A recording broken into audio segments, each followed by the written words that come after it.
वीरभद्र सिंह केंद्रीय मंत्री प्रधानमंत्री को इस्तीफा सौंपने वाले हैं। अब से लगभग 40 मिनट बाद प्रधानमंत्री को इस्तीफा सौंपने के लिए केंद्रीय मंत्री वीरभद्र सिंह प्रधानमंत्री से मुलाकात करके इस्तीफा सौंपेंगे। रवि धीमान एबीपी संवाददाता हमारे साथ जुड़ गए हैं।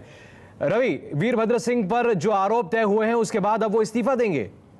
जी बिल्कुल, वीरभद्र सिंह का ये कहना है कि उन पर गलत आरोप मढ़े गए हैं। एक तरह से उनके खिलाफ ये तमाम साजिश रची गई है और अब वो प्रधानमंत्री से 12:30 बजे मिलेंगे और अपना इस्तीफा देने की मंशा वो रखते हैं।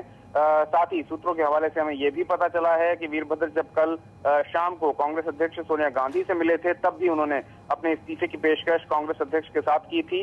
और अब जब हमारी बात वीरभद्र सिंह से हुई है, उन्होंने कहा है कि 50 साल से जब वो पब्लिक लाइफ में है और इस तरह के आरोप लगातार उन पर लगते रहे हैं, वो आरोपों से नहीं घबराते, लेकिन अब वो इस्तीफा देना चाहते हैं ताकि पूरा जो समय है उनके पास वो इस जो पूरा मामला है, इस मामले के खिलाफ वो जो भी उनकी कार्रवाई है, जो भी उनकी मंशा है करने की, उसको करने को समय निकाल पाए। और 12:30 बजे उनकी प्रधानमंत्री से मुलाकात है जिसमें अपने इस्तीफे की पेशकश को प्रधानमंत्री से करने के लिए जा रहे हैं। साथ ही सिद्धार्थ, एक अरविंद केजरीवाल पर भी वीरभद्र का गुस्सा फूटा है। उन्होंने कहा है कि अरविंद केजरीवाल ने हिमाचल प्रदेश के कई इलाकों का दौरा किया, लेकिन अभी जो वहां की सरकार है, अगर उसके खिलाफ जो आरोप लग रहे हैं उन पर कुछ नहीं बोले, लेकिन मेरे खिलाफ जरूर उन्होंने चार्जशीट, बाकायदा चार्जशीट मीडिया में जारी की थी।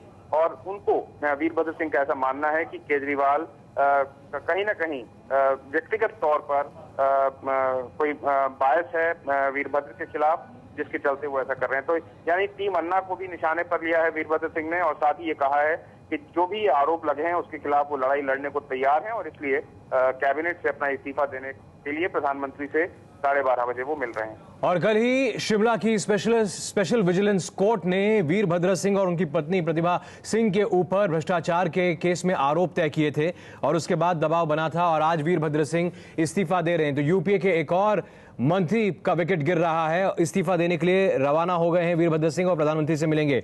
एबीपी संवाददाता जगविंदर पटियाल हमारे साथ मौजूद है, उनसे बात करते हैं। जगविंदर, वीरभद्र सिंह इस्तीफा दे रहे हैं और ये बात उन्होंने कही थी कि अगर आरोप तय हो जाते हैं शिमला की विशेष अदालत में तो फिर वो इस्तीफा देंगे।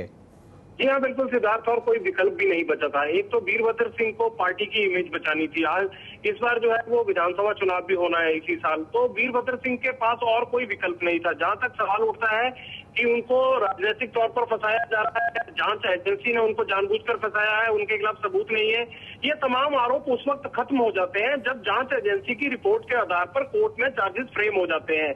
यानी कोर्ट चार्जेस तब फ्रेम करता है जब उसे लगता है कि जो जांच रिपोर्ट में तथ्य दिए गए हैं उनमें कहीं ना कहीं सत्यता है और उसके आधार पर चार्जशीट करके आदमी के खिलाफ मुकदमा चलाना चाहिए।